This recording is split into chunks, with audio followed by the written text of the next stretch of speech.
नमस्ते. मैत्री बोधच्या परिवर्तनाच्या शाळेत आपल्या सगळ्यांचं स्वागत आहे. आज आपण सुरुवातच एका विचाराने करणार आहोत आणि हा विचार काय आहे? तो विचार असं सांगतो, की रोजच्या जीवनातील चहामध्ये तुम्हाला सकारात्मकतेची साखर घालायची आहे. सकारात्मकतेची साखर, पॉझिटिव्हिटी ही एक घेऊन गोष्ट तुम्हाला आता हा आठवडा चालायचा आहे. आपण जर असं पाहिलं, आपले जीवन हे एक मिश्रण आहे. कशाचं मिश्रण आहे? तर मीठ आणि साखर. तुम्ही काय करता? तुम्ही एकाला निवडता. कधी-कधी मीठ, कधी-कधी साखर. साखर जेव्हा आपण निवडतो, तेव्हा आपण आनंदाचा अनुभव करतो, सुखाचा अनुभव करतो आणि आपण जेव्हा मिठाची निवड करतो, तेव्हा आपल्याला दुःखाचा अनुभव होतो. मग खूपच साधी, सोपी, सरळ गोष्ट आहे, की आपल्याला काय करायचंय? साखर निवडायची आहे. सकारात्मकतेची साखर. जेव्हा आपण ती निवडतो, आपल्याला आपोआपच एक बळ प्राप्त होतं.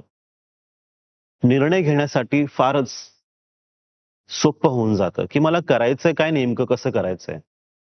तर कोणत्याही घटना तुमच्या आसपास घडत असतील, त्याच्यामध्ये तुम्हाला फक्त सकारात्मकतेलाच निवडायचं आहे. आता हे करायचं कसं? त्याच्यासाठी तुम्हाला एक उदाहरण सांगतो मी. आम्ही असं खूप लोकांना भेटतच असतो, बोलत असतो, त्यांना मार्गदर्शन करत असतो आम्ही. त्याच्यामध्ये मी 2 व्यक्तींना भेटलो.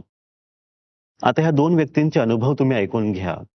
पहिला जो व्यक्ती आहे, तो मला भेटला आणि सांगितलं त्यांनी मला, की मला ना दारू पिण्याची सवय आहे आणि खूप दारू पितो आणि घरी पण भांडण, तंटा चालत असतो.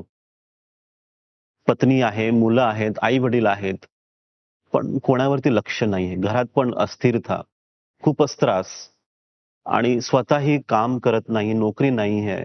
घरात आर्थिक अडचण, अशा गोष्टी चालतच आहेत. मी त्याला विचारलं, की "बाबा असं का करतोस? काय कारण आहे तुझ्या ह्या अवस्थेच्या पाठीमागे?" तर त्याने एक उत्तर दिलं. आता त्याने काय उत्तर दिले तुम्हाला मी थोड्या वेळात सांगतो. तसंच दुसऱ्या व्यक्तीला जेव्हा भेटलो, तेव्हा दुसरा व्यक्ती असं म्हणतो, की "मी एक बिझनेसमॅन आहे, चांगलं काम करतोय, समाजाचं भलं करतोय आणि त्यांनी एक नशामुक्ती केंद्र उघडलेलं आहे." तर मी त्यांना विचारलं, "नशामुक्ती केंद्र उघडण्याच्या पाठी त्यांचं काय कारण आहे?" त्यांनीही एक उत्तर दिलं. आता पहिला व्यक्ती जो नशा करत आहे, त्याचं उत्तर आणि दुसरा व्यक्ती जो नशामुक्तीचं काम करतोय, त्याचं उत्तर एकच निघालं. आणि ते कसं? दोघांचेही वडील लहानपणी खूपच नशा करत होते. दारू पिणे, मारहाण करणे, भांडण-तंटा ह्या गोष्टी त्यांच्या जीवनात रोजच घडत होत्या. तो पहिला व्यक्ती जो होता त्याला असं वाटलं, की जीवन असंच आहे. कोणाचं चांगलं होत नाहीये, त्रासच आहे. जीवनात अन्यायच होत असतो. कोणीही आपले नाही. त्याच्यामुळे सगळ्यात सोपा मार्ग म्हणजे हा, की तुम्ही नशा करा आणि दुःखापासून मुक्त व्हा. हा धडा त्यांनी शिकला. त्याच्यापासून त्यांना काय मिळालं, तर काही वर्षातच ते हे जग सोडून निघून गेले. 40च्या आसपासच होते ते. पाठीमागे त्यांची पत्नी, त्यांची मुलं अजूनही आहेत. पण त्यांनी आपला जीवन प्रवास तिथेच थांबवला त्यांच्याच सवयीमुळे.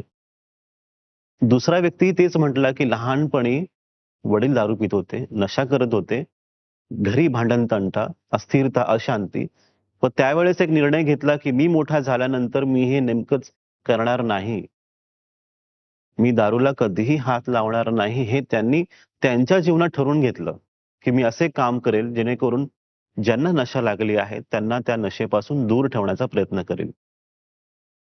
तर सांगण्याचा मुद्दा असा, की एकाच घटनेपासून 2 वेगळे-वेगळे व्यक्ती आपल्याला पाहायला मिळतात. एकाने निवडलं मीठ, दुसऱ्याने निवडलं साखर. आता तुम्हाला ठरवायचं तुम्हाला काय करायचंय? मीठ की साखर? मीठ म्हणजे रडत राहणे आणि सगळ्यांना सांगणे, की माझ्या जीवनामध्ये किती त्रास आहे, की माझा म्हणजे दुःखाने भरलेलं जीवन आहे. कोणीही चांगलं नाही माझ्यावर वागत. अशा प्रत्येक गोष्टी तुम्ही कुठे ना कुठे रडगाणं चालू ठेवत असाल, तर त्यांनी तुम्हाला त्रासच होणार आहे. आणि दुसरी एक आहे ती साखर. जेणेकरून तुम्ही फक्त चांगल्या गोष्टींनाच आत्मसात करत असाल आणि त्याच्यामुळे तुमच्या जीवनात परिवर्तन होतं आणि दुसऱ्यांच्या जीवनातही परिवर्तन होत असतो. तर तुम्ही साखर निवडा आणि तुमच्या जीवनात लगेच अनुभव पहा परिवर्तनाचा कसा होतोय, कसा घडतोय. तर हाच एक विचार आपण इथून पुढे घेऊन चालणार आहोत. तुमच्या जीवनाच्या चहामध्ये तुम्हाला सकारात्मकतेची साखर घालायची आहे. आणि हेच विचार आत्मसात करून आपण आतमध्येही परिवर्तनाचा अनुभव करू आणि बाहेरही लोकांना त्याचा अनुभव करण्यासाठी प्रेरित करू. तुमच्या सगळ्यांचंच कल्याण हो, सगळ्यांचंच मंगल हो. धन्यवाद. पुन्हा आपण भेटू पुढच्या आठवड्यात. नमस्ते.